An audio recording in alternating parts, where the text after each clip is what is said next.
Patrick Edward Ryan, we're so glad to have you here. And I was motivated to have you here because we have a mutual friend she's my physical trainer, personal trainer, and she's also a friend and a tennis friend. But she told me she had lunch with you, and she was saying, I have this friend named Patrick who's 90 years old. He goes to the Y and he goes 5 or 6 days a week. And I said, wait a second. He's 90 years old and he goes to the Y 5 or 6 days a week? I can't get my 30-year-old clients to go to the gym 1 day a week. So I need to talk to this man. We want to know your secrets and the wisdom and when you were in your 30s or 40s or 50s, what would you have said to yourself today? And what does your today self say to your 30s, 40s, and 50s? We'd like to discover some of that. I mean, all through my life I was active. When we lived in England, I played tennis, I played cricket, I played ping pong, and I probably played every game there was. So I was very active always. And then when I came over and was drafted, I was sent to Lowry Air Force Base in Denver, Colorado. Okay.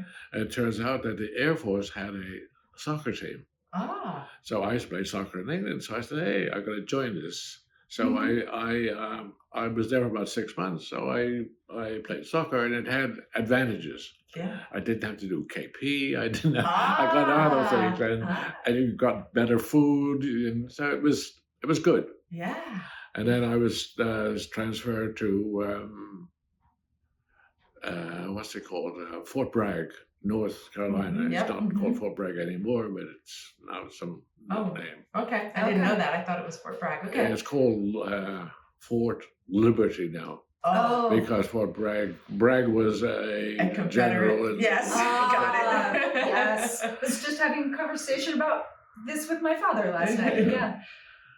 And this is the time now when the service was segregated. Right. You know, there was black bathrooms and white bathrooms and black bars and white bars. And it was something that I'd never experienced in my life before. Right. Coming from Ireland and England, that wasn't the case there, right? So I also played as much sports there as I could, you know. So and then when I got out in 1960, I guess I didn't do sport for a couple of years. Mm. And then I met my wife, who is super active. She's very fit, and she's 10 years younger. So keeping up with a younger woman was very healthy. Yeah, that's right. Absolutely. That's very good motivation. Yeah, no, don't be talking. It really is. But when we joined the Y, you know, you fill in these forms and they want to know why you want to join. And one of the questions they asked you was it due to your need for a social life? And both my wives, no, social life? We just want to exercise. Well, it turns out that the social part of the Y is as important as the exercise. There you go. You meet a lot of friends and you sort of egg each other on. And Absolutely. if you miss a class, they want to know, where are you? Are you okay? That's right. And so that was an aspect of exercising that I found very strange because I hadn't thought about it. Right. And suddenly here I am. And in most of the classes, I'm the oldest guy. And in a lot of classes, I'm the only guy. Oh, interesting. Yeah. That's interesting. Yeah. So I go to chair yoga where I think I'm the only guy. There might be one other guy. I go to senior fitness. There might be 2 other guys. There's 30, 40 women. I went to Aqua Fitness this morning. Mm-hmm. There was 1 other guy and 25 ladies. Mm-hmm. Yep. And they all know me. And yes, of course. It's really... And they expect to see you. Yeah, but it's good for your spirit. And you want to go because you feel welcome. You know? Yes. Yeah, that's community. That's a community. So you said you're the oldest guy there, you think? Most of the time. I think there's one other guy who's 83, but he doesn't come very often. Okay. Well, he's 83, you said? No, 93. Oh, 93. He's older than you. Yeah, he's older than me. We talked before we started that lost a decade here. Yes. Right? So Well, maybe you feel 83. I only feel 60, but don't tell me. so you're how old are you? 90. 90. Yeah. Okay. So March you're- 1st, I was 90. Oh, you just turned. Well, happy birthday. Yeah, thank Yes, you. Thank yes. you. Thank you. Okay. How does that feel to turn 90? Doesn't feel like anything. My name is just, age just a number. Just a And number. mine's unlisted. Right?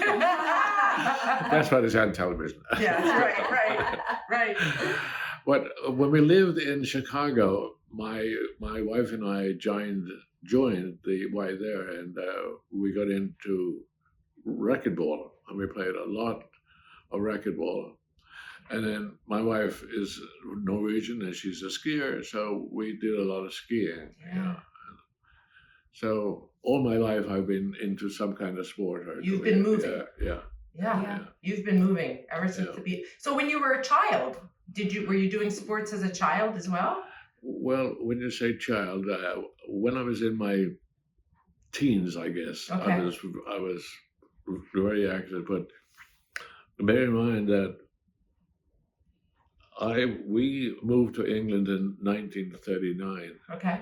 and the war broke out Yes. in 1939. That's right. So in the London, first several right? years, the school was almost non-existent, and Right. sports was non-existent. A lot of food was non-existent. Right, and, right. we were rationed. You couldn't do this and that. So, Right. for the first maybe many years, I didn't play any games because there really wasn't any organized games to play. That's You know, right. you were right. just being bombed every day. And it's funny because, as you notice, that I have a stutter. Oh, I didn't notice this. Oh, No. well, most people know that. Okay. Anyway, but we were being bombed every way every day, and then someplace along the line, I realized that I stuttered. Now Oh, the question is, why did I stutter? yeah. I had never heard of PTSD, Right. but it might be a hangover from that, I imagine. or it might be that I was left-handed and someone made me to be right-handed. Correct. And right. I've done various studies to show that I probably am left-handed, but I'm made to be right-handed. Right. And being left-handed has some disadvantages because when I was in the service, when you go out and learn how to shoot a rifle, the rifles are made for right-handed people Of course. because you shoot like this and Yep. the shell comes out this way. Correct. When you shoot like this, the shell comes out Oh.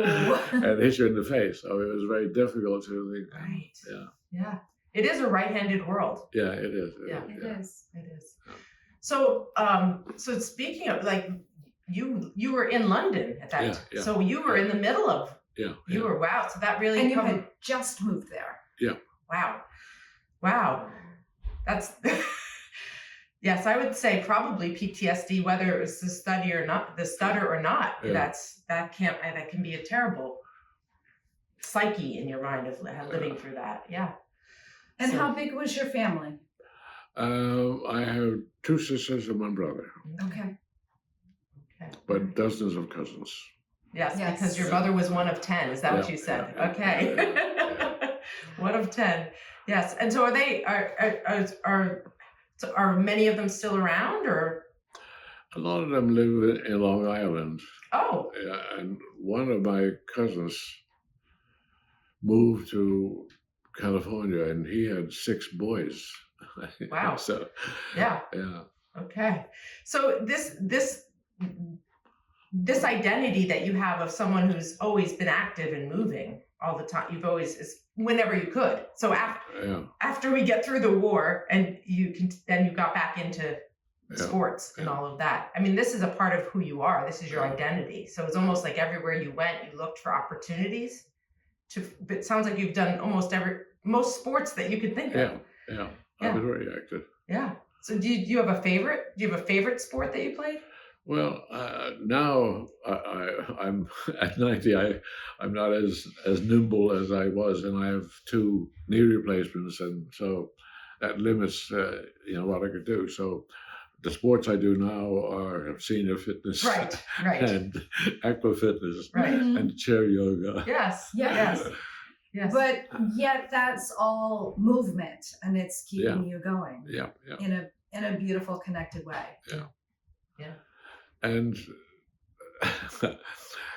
my wife is a Norwegian farmer's daughter, so her childhood was, we were what we call children of the war, because she was born in 1943 and Norway was invaded by the Germans and I was bombed by the Germans. So we grew up not having much and having a different view on life because of what was happening to us at the time, So I always thought that I'd never live very long because I saw so many people die and so many people killed, and so. But anyway, she likes to cook, and because she's a farmer's daughter, she's all homemade stuff. Yeah. So we eat almost no processed food. Almost all. I'd say 99% of the bread we eat is homemade. Yeah. And she makes her own everything. So Wow.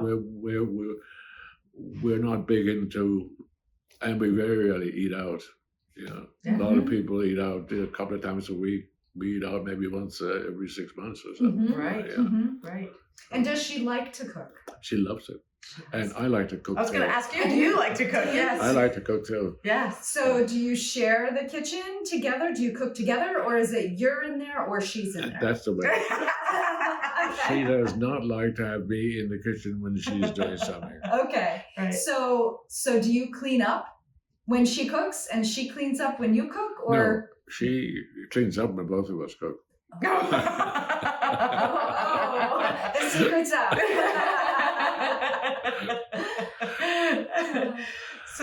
So you've already named Three. at least three. We have what we call 5 foundations of health, and you've already named 3 of them. So the first one is nutrition. So you talked about eating real whole foods, cooking. Yeah. That's all we talk about is eating real whole foods and playing in the kitchen, getting, really loving to eat real food, not processed. And then movement is one of our foundations. So of course we've been talking about movement, which is what brought you here because of that. And you talked about connection and community, which is one of our other foundations, which is so important to health, which we're learning now. It's far more important than I ever dreamt. Exactly. It's really important. Exactly. It keeps me going because I have a lot of friends now, and it's wonderful to go. Yeah. Have you heard of the Blue Zones? Have you heard of that book? No. And well, maybe you could be in that book. There's a book. I'm forgetting his name. Dan Buettner. He wrote a book called The Blue Zones, based on different areas all around the world where people are living up in their 90s and 100s, and he wanted to know these pockets. Why there? Why are they living this long?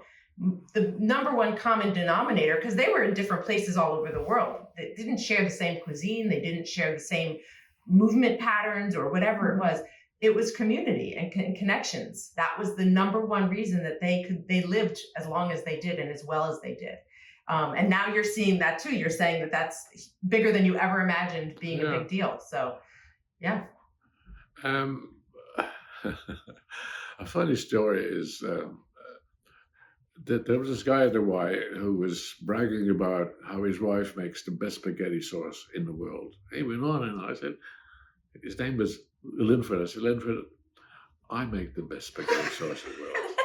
And he said, no, my wife does. And his wife, Anne, walked by and she heard us and said, look, I tell you what, why don't you come over to our house and you bring your sauce and we will have a little test. And 2 other guys were there and they said, oh, can we come too? So 6 of us go over there. I bring my sauce, she makes her sauce, and her husband does a little pile of this where puts her sauce on one pile and my sauce on the other, and then we eat, we have a test. And then we ask. Was it a blind test? No.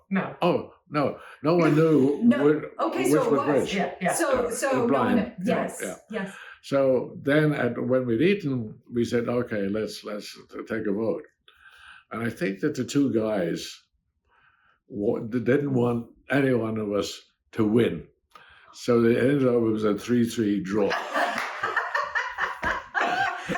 That sounds like a win for everybody, though, ultimately, right? And what's nice about it is that we have remained friends ever since, and now we have this little spaghetti group, as we call us, and we meet once a month or something, or we eat out, or they'll invite us to their house, or we invite them to our house, and we have this little thing going that just happened because of the Y and me Right. going there. That's great. I love that story. And I think that sharing food together, Yeah. it's such a special way of saying, I like you and you're important to me. And I think we've become so siloed in our homes with our remote control,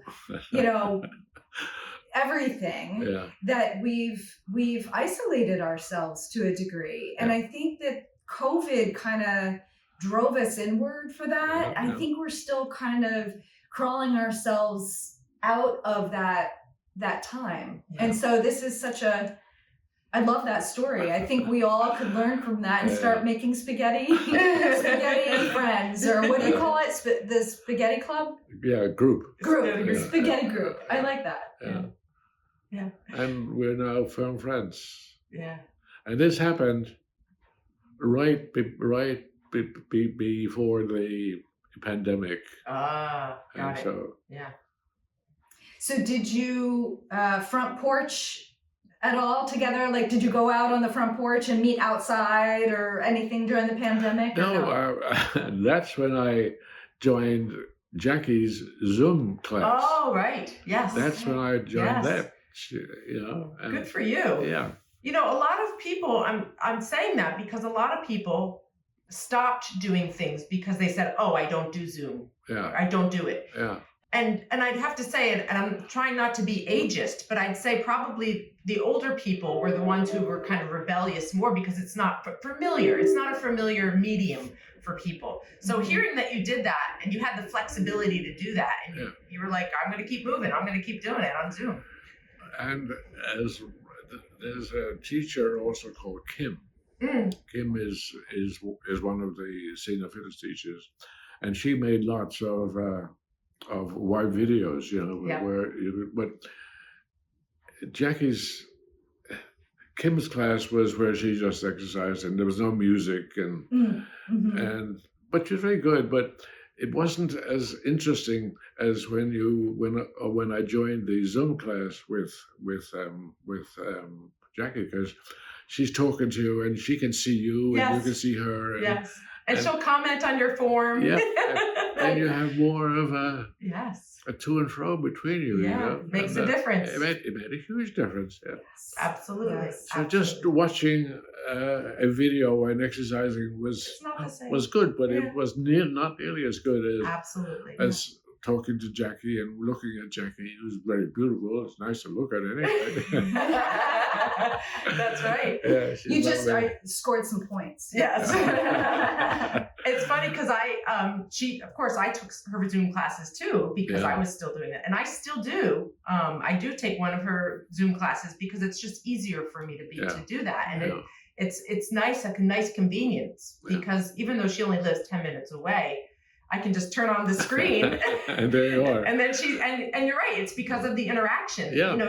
She does have recorded videos and I've watched a couple of them in exercise, but it's not the same. I really would rather. I agree. I'd really rather do that. It's a lovely class. Yes. And I became sort of friends with all of the other women in that group, and in fact, for my birthday, I think 4 or 5 of them took me out for lunch. That's right. Yeah. That's right. That's how I heard about you. That was the birthday lunch that she was talking about. Yeah, right. Yeah, very nice. That is very nice. Yeah. So all of these things are very, they sound trivial, but to me, they're very important. Yeah. Well, I think to your point, we do trivialize some of the things that keep us going, and we forget how movement and connection and nourishing ourselves, we just easily forget because the world is kind of distracting and the world wants to quick fix us and just do this one thing and you'll feel better. And I love that you just said that because it's really all of these things are practices that help us still feel good at 90. One thing you haven't mentioned was alcohol. Oh, tell us about alcohol. I have a glass of wine every night. I have a cocktail every night. Okay. Yeah. That's it. That's it. And it works for you. It works. Yeah. Yep. Yeah. Right. You don't have 3 cocktails. Well, maybe once in a blue moon. Once in a blue moon, right? There it is. Yeah. That's exactly right. Yeah. It's Well, I think there are 2 schools of thought with food and alcohol and caffeine. There's the school that says this is good and this is bad and you should do this, which is the diet culture that we're trying to forget. We're trying to erase that and say, when you have alcohol, how does it make you feel? And are you okay with that? Because if we demonize something, then we have shame around it. And so when I enjoy a glass of alcohol with my husband or you with your wife and in social situations, it's much different than doing it in shame or feeling that you shouldn't be doing something. So. Let me tell you a funny story about this spaghetti group. There's this woman, Anne. She's the same age as my wife. They are both 80. Anne never travels without a little bottle of dry vermouth in a little spray can. So she loves a dry martini. Mm-hmm. So when she comes over, she has this little 4 spritz, pours in the gin, and that's her martini. But she never goes away without it. She always has this in her bag. She's prepared. It's part of her lipstick and her essentials. That's right. It's part of her essentials. That's great. Is that a funny thing? Yeah, that's great. Yeah. She does her 4 spritzes. That's it. 4. And that's it. That's it. Yeah. That's enough dry vermouth. Right. That's just the perfect amount for her, right? That's exactly right. Yeah. So one of our other foundation principles is about mindset and how we deal with stress and how we approach life. Do you have any wisdom to share with us or our listeners about what you might share with people? I'll tell you another funny story. I was working for a railroad in Chicago, and I worked for a guy who was vice president, and he was being considered for being senior vice president. So they sent him away to Harvard Business School for 6 months or something to learn whatever management skills he would need in these 2 positions. And then I took over his spot while he was gone. And I had a staff of 400. Oh. And it was a very busy time, and I had to go to all the meetings that he'd normally go to. Well, he came home after about 3 months for a weekend, and he came to the job, and he called me to his office, and he said, "Patrick, you've been known to stutter in front of the senior staff." Well, that had an effect on me that was drastic, because now I tried to not stutter in front of the senior staff, which made me stutter even more. Of course. So, needless to say, when the 6 months was up, he came back. I did not get the promotion. So, I don't know whether that means anything to you guys. It does. Well, it does, because someone said that wasn't okay. Yeah. And it had a terrible effect on me. Had a terrible effect on you because it actually had no benefit. It wasn't it wasn't supportive at all. No, it was terrible. Right. Terrible. Yeah. It brought attention to you to be more self-aware and self-confident, self-aware and self-conscious about something that you probably were a little bit nervous about anyway. Yeah. Right. So that's it shows how much power we have with words, you know. That's a great point. It's true. You can really destroy someone with words. You really can. Yes. You really can. And at the same time, you can also build people up.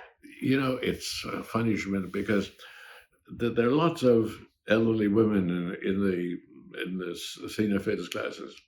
and if you see something about them and you're honest and you're not sort of sucking up them, if you see someone with nice eyes, you say, "God, you have lovely eyes." That really helps them, and and you can see them responding positively. You say, "Got lovely hair," or "God, you look good today." I don't know, Yes. and it's so important because it's so easy to say something nice to somebody, Absolutely. and it costs you nothing, It costs nothing. and it's a And it's positive thing for gold. both. It's gold to the other person. yeah, It's just, yeah. feels wonderful. It does feel wonderful. Right. And you feel wonderful too by gifting Absolutely. it. Yep. It's Yes. Yeah. It's so true. And this is what she was talking about with mindset. Yeah. It's these little, like we were saying, these little things that make big differences, where how people talk to us, how we talk to ourselves. A lot of times we beat our own selves up. We do. Right. Yeah. We do. And so we're sometimes our own worst enemies when it comes to habits and doing good things for ourselves and nourishing ourselves. Sometimes it's not about what's happening out here. It's that we're not nice to ourselves. Or we don't have a good idea of who we are with an identity. Like I was talking about with your identity as someone who's always active. This is a strong, super strong identity that you have. You probably never even think about it. It's just who you are. But that's guided you your whole life to keep moving and to get you here at 90. And I am also careful about not gaining weight. I don't want to end up a fat old guy, bald and fat. I could be bald, but I don't want to be bald and fat. One of my clients said to me once, she was a fat woman, and she came to work with me, and her one reason for working with me, she said, "Do you see fat elderly people?" And I thought about it. I had never thought about it before. And it's true. You don't often see fat elderly people, because who knows why? I mean, you can guess why. But the idea is that, sometimes you can be fat and be healthy for sure. But oftentimes when you're fat, you're not very healthy. And so maybe that's why. And so you're saying that you're very careful about that.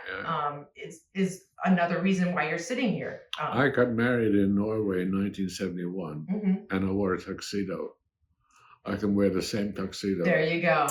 52 years later. Yes. That's a beautiful thing. Yeah. That is definitely, so that has been an identity for you, that you stay the same weight and that you can... I wouldn't say I'm the same weight. Similar. Close enough. Close I enough. can get into it. Right. Yes, close enough you can get into it. Yeah. Right. Yeah. Well, of course, your body at 90 is not going to be... It moves. No, but even if you're the same weight, the weight isn't in the same place. No, it's not. That's right. That's correct. That is correct. We call that gravity, and that happens. Gravity happens. Yes. Gravity is, we know that scientifically, and we know it in our bodies. We see it in our bodies. It definitely is a thing where things fall as we get older. And it's not a bad thing. It's just what happens. Yeah, it's just life. It's just life. Yeah. And this is part of another thing that I was thinking about, is how, especially here in America, we look at aging as a negative thing, and we've been calling it ageism, where people think of being old as not a good thing. We're constantly trying to look younger, or pretend to be younger, or dress younger, or get our faces lifted, or whatever else. It's this constant idea of trying to be younger than we are. And perhaps as we get older, we're treated differently as we get older too. Do you come across that? Do you notice that? I think it's natural for everyone to try to look their best, and what's funny is that women age in a different way than men age, and I think part of it is because women are much more conscious of their beauty than men are, because you wear so much makeup and you do eyes and ears and whatever, and men don't do as much. But so men tend to age more gracefully than women do, I think. I don't know whether you feel that's been nasty or not, but And I think that women are more conscious of it, I think, than men. Mm-hmm. Absolutely. Yeah. And that is definitely society's Yeah. pressures too. Is Yeah. we're trained to care more. We're trained to make sure we have this look. It's a society thing mostly. Yeah. But yeah, so you're making me wonder if women feel that more, that what I'm talking about, ageism, more than men do, especially when they're older. Because when I asked you that, do you feel that people treat you differently because you're older? Maybe you're not feeling it so much. No, I mean, when you're riding on the subway and someone said, "Excuse me, sir, do you want to sit here?" Mm-hmm. That's a good Well, thing. that's both a positive and a negative. Right.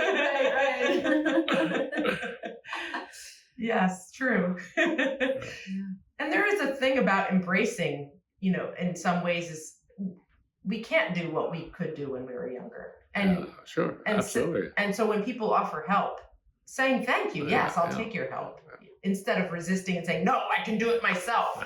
There's a stubbornness there that, we can let go of, because and accepting that, yes, okay, maybe I can't do that as easily as you can. So go ahead, do that.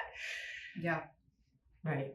So you've, as you said before, when I asked you what your favorite sport, where you said you're not doing what you used to do. Oh. What was that like? Tell me about, I'm curious also, there's a moment, because here's, like I said, I'm 54, my husband is also 54.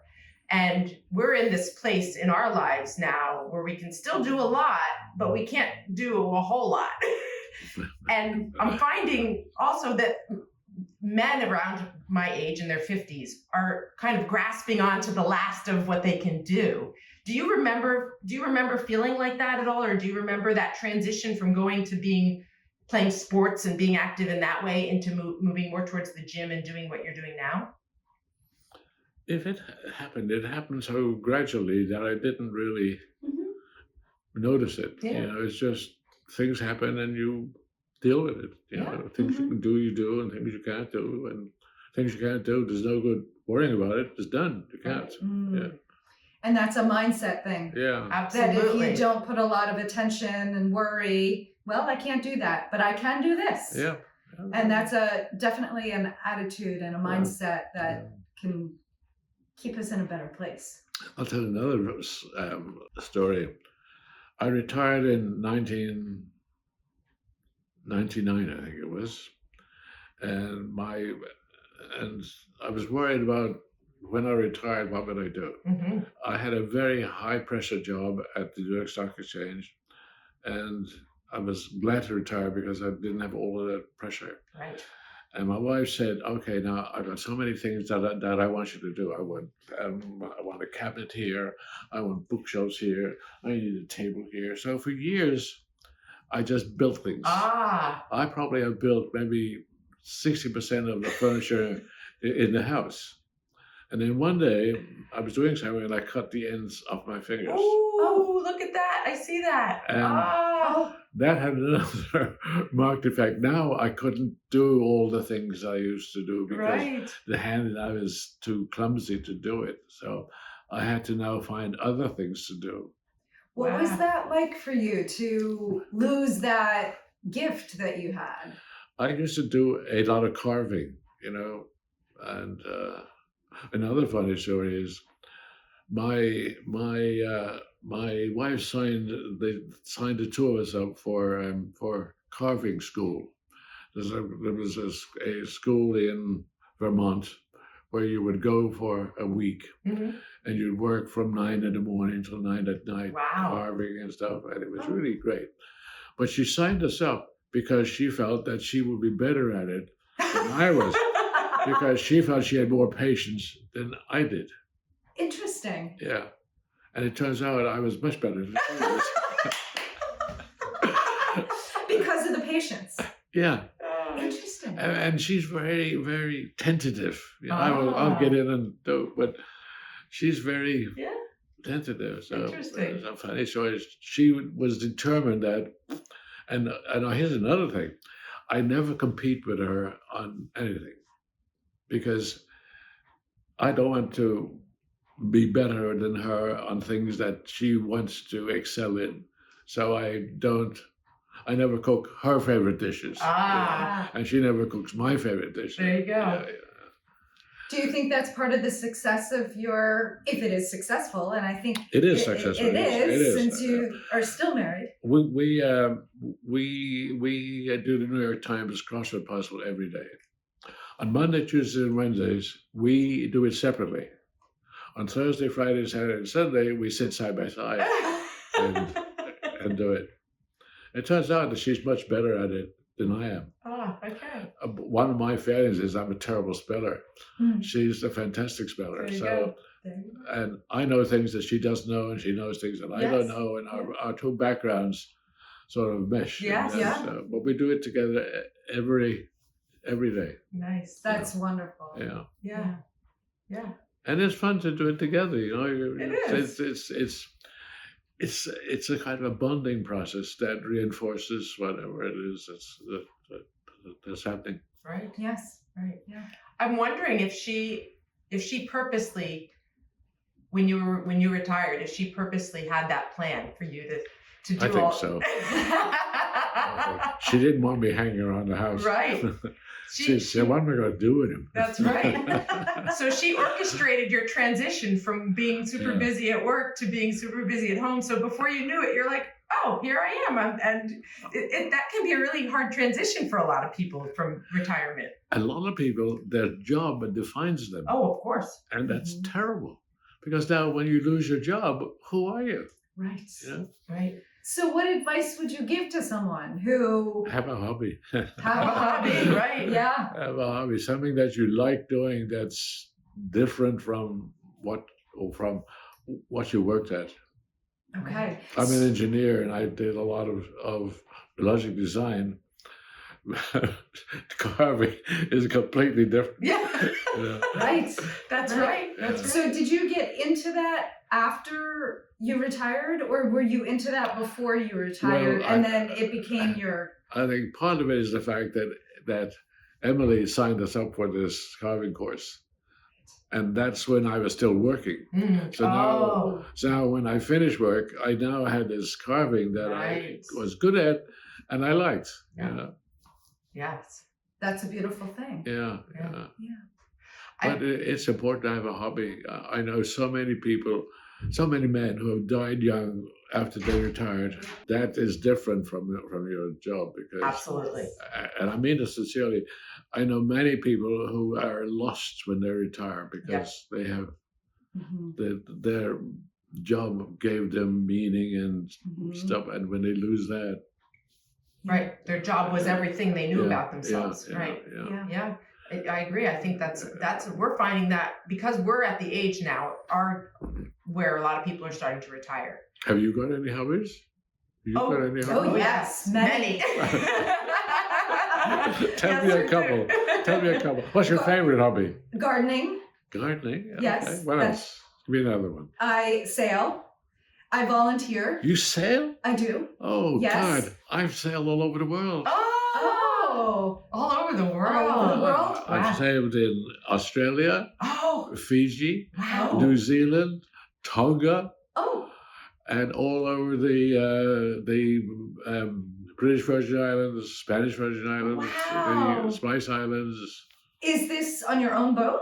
No, It's on cruise boats and that sort of. we would do what's known as bareboat sailing. Yes. Okay. We would charter a boat, Yes. say in Fiji. Uh-huh. We'd fly out there. You would fill in forms and say, I want so many loaves of bread, so many things of milk, so this, and when you got there, we'll be waiting for you on the dock, and then you load it away yourself.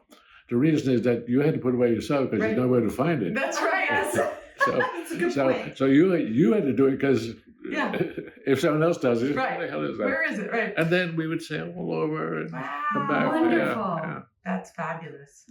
Yeah. Yeah. I loved it. I bet. And my wife didn't really like it much. Oh.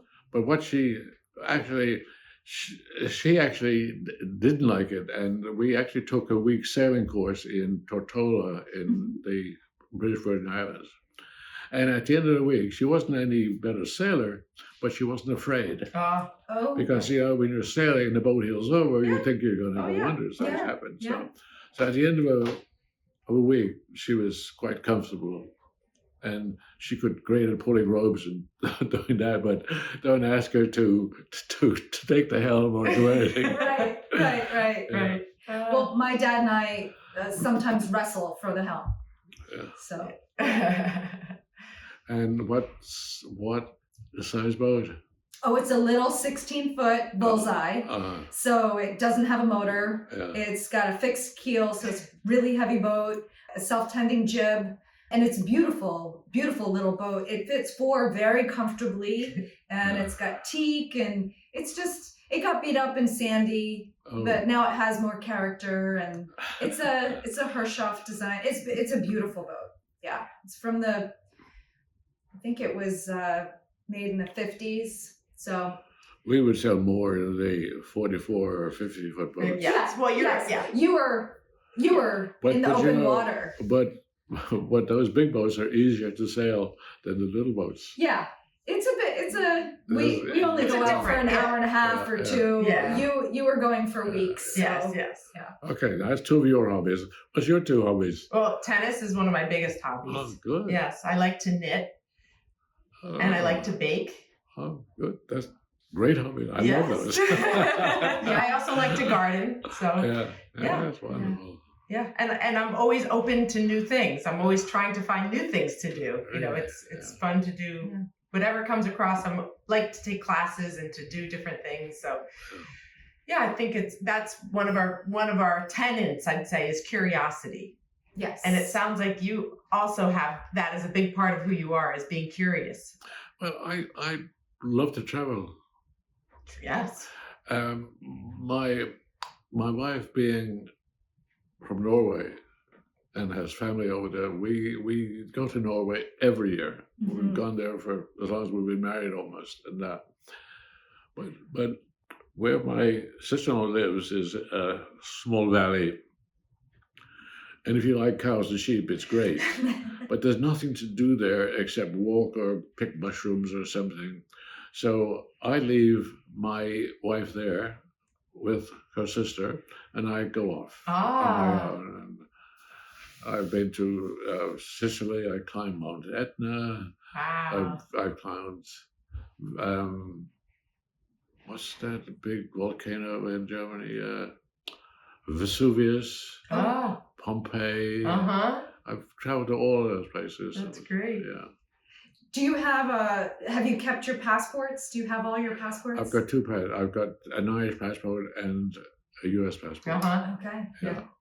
So are you traveling this year? Have you traveled this year? We will go to Norway every year. Every year, okay. I have an English niece that lives in Cornwall. Mm-hmm. And it's in a beautiful area with tiny village with full of one-way streets, and she goes in and swims in the Atlantic every day, all year round. Wow. 365 days a year she goes in. That builds character. I give her a lot of credit. And she likes to travel with me. So, she goes with you? Yeah, she goes with me. There you go. And she's much younger than I am. Of course, she's 60 and I'm 90. But we get along very well. Yeah. Yes. Yeah. And because you're eating so well and you're moving a lot and you're in community with people and you have a great mindset, you are... And she's a vegetarian. Oh, there you go. Yeah. So when I go away with her, I eat a lot of vegetarian food. So there's one more of our 5 foundations that we haven't spoken about, and it's sleep. And do you have a pattern for sleep that is... I have no problem sleeping at all. Isn't that beautiful? Have you always been like that? Well, I was in the Air Force for 4 years. Right. And when you got up, you made your bed. You couldn't get back in it till at night. But many times they'd wake you up in the middle of the night to do stupid things. So I was always tired. So I could go in, lay on the floor under the bed, and I'd sleep for as long as I could. And then I'd woke up and I'd have to do other things. So I've carried that habit of being able to sleep very quickly. Oh, that's a Anywhere. gift. That's a That's gift. a gift. Yeah. I do have a family story that's of myself actually falling asleep on a horse, going up a mountain with all my cousins, and my uncle led us up into the mountain and when he had a dude ranch in Wyoming, and I actually fell asleep on the horse. I did not fall off. I woke up, but I'm a good cat napper too. I used to ride a lot too. You write? Ride horses. Oh, wow. Another funny story. We were not married at this time, and we were both, Emily and I were going to Ireland to see some friends, and there's a place called the Gap of Dunlow, where you ride a horse up there, and you look at the gap. It's all beautiful, very scenic, and you come back down again. Well, these horses don't like being ridden, and so when you put the saddle on, the horse will blow itself up to so when you cinch it, it lets go and it's loose. Right. So I'm showing off to my wife, get on the horse, and I get the horse running, and I do a turn. The saddle and me just roll over. Oh no! I fall on my sacrum, and but I got up, straightened the saddle up, and got back on. But she sneered at my horsemanship. Yes. You were trying to show off. Yeah. You learned your lesson about always kicking them in the ribs so they go like this, right? Yeah. So you can sleep anywhere. That's a gift. Yeah, I can do that. I think my father learned that in the service as well. Yeah. He can sleep anywhere, and he can, They make you do all kinds of stupid things at the odd hours, you know. And, yeah. So. He also still makes his bed every day. Do you as well? No. You said forget that. Well, sometimes when I go up to bed and my wife hasn't made the beds, I will make the beds. Okay. So do you have a routine about sleep? Do you go to bed at the same time every night and wake up at the same time every morning? Yeah. Well, when I worked, I used to get up about 6:15 or something like that, and so now I get up about 7. Mm-hmm. But I wake up the same time every day. Right. Yeah. Emily gets up about 6:30. Okay. I get up later. A little bit later. Yeah. And you go to bed around the same time every night? No. Oh, no? I go to bed about 9:30. She goes to bed about 10. Okay. And likes to read in bed. Mm-hmm. I don't like to read in bed. And you can just go right to sleep. You don't I need get in and I'm out. Beautiful thing. Yes. She comes up, reads, and I don't even know that she's got the light on and reading. Yeah. Yeah. That's a gift. So she sleeps less than you do because she goes up later and wakes up earlier. Yeah. Yes. She says women need less sleep than men. Perhaps. I don't know if that's true. Well, she needs less sleep than you. Right. That's your study of two. Right. Yeah. And you said you have a son, is that right? Yeah, I got two sons and one daughter. Oh, and one daughter. Okay. Where are they? My youngest son is Finn. Okay. And lives in Middletown. Oh, here. Okay. My daughter is see, this is where I stutter. That's okay. Is Eileen, and she lives in South Jersey. Okay. My oldest son is Tim, and he lives in Red Bank. Okay. All right. So you have both your sons here. Yeah. And your daughter's not too far. Yeah. That's nice. And I imagine you probably also have grandchildren? I got 3 grandchildren. Okay. Yeah. And are they local too? No, well, actually, both my sons have no children. Oh, okay. So it's the furthest one. My daughter has 3. Okay. Yes. I'm expecting when you see them, it makes you feel younger, or do they just exhaust you? Well, they're probably grown by now, I imagine. Well, when you can drag them away from their phone. Yes. Yes. It amazes me how much time people spend on their phone. They will come in and get up. I had 6 cousins from Ireland come over. They no sooner come into the house, they sat around the table, and they all got out their phones. Yes. Yep. It was incredible. Yes.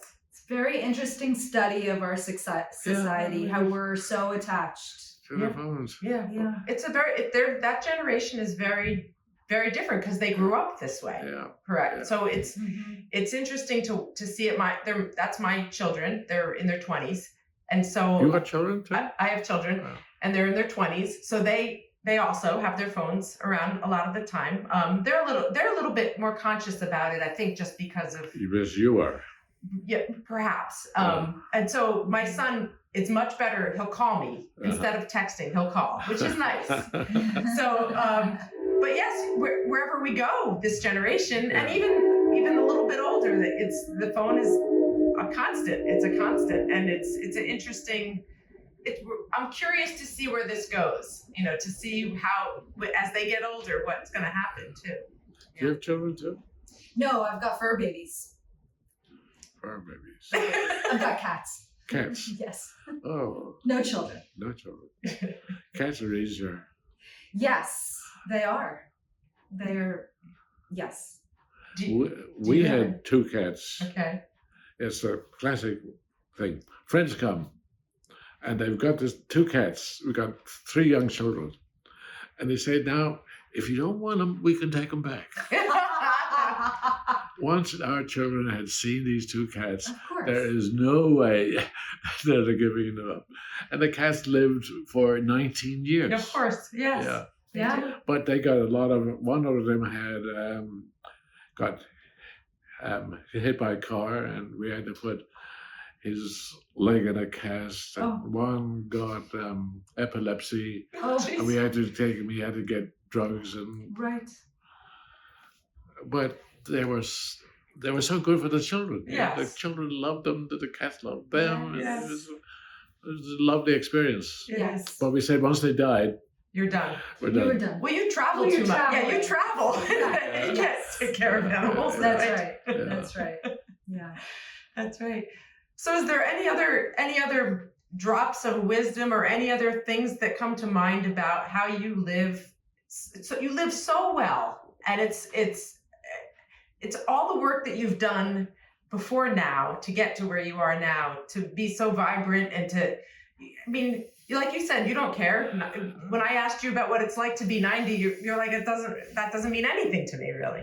Well, one of the things that the yoga teacher does at the end of the class is, one of the things she says is, let go any grudges you have, let go anything that is not positive and that is hurting you. So I actually try to not bear grudges and to forgive people, and hopefully they'll forgive me too. But but it's important to realize that people are human, and we all make mistakes, and we all need a second chance. And as I said, it's so easy to compliment someone if the compliment is sincere, Mm-hmm. and most is received with great glee if you are sincere and you mean it, and it's something that they value. Like, if you've got beautiful eyes and you tell them, that makes them feel good, and it's good. Yeah. Good. Yeah, absolutely. Being kind, Yeah. it's just, we all need to be kind and to feel kindness. I went to a store. I was getting something framed, and I went to one of these bookstores and I had it framed, and they did a fantastic job. So when the woman brought it to me, I said, "Who's your manager?" She said, "Why?" I said, "I just like to speak to them." So I said, "This woman here did a great job, and she's very nice. But when I first asked her, she was apprehensive that I would."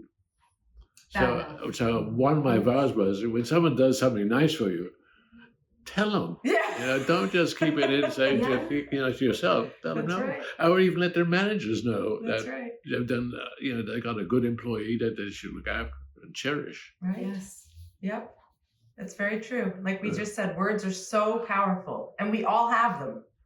But It's- we are so not used to saying sincerely thank you. Mhm. You know, oh, Right. thank you, have a nice day, but it doesn't mean anything. You know, Right. Right. Yeah. But when it does mean something, Yeah. it When means you a lot. say it from the heart. yeah, Mhm. yeah. On purpose. Yeah. Well, thank you for being on our podcast Okay. and Now, sharing. tell me how this works. Will somebody see this? Yes. Yes.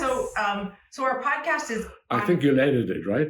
Yes, we'll probably have it edited quite a bit because we had the interruption and Yeah. everything else. Yeah. But so we have our podcast is on YouTube, so it is on video, but it's also on audio. So most of our people listen to it. Yeah. So it's and I'll send it to you on email. I'll send you both the video and the audio version. I would love that. Yes. And so would my Absolutely. wife. Yes. Wonderful. Thank We you. are done. We are done.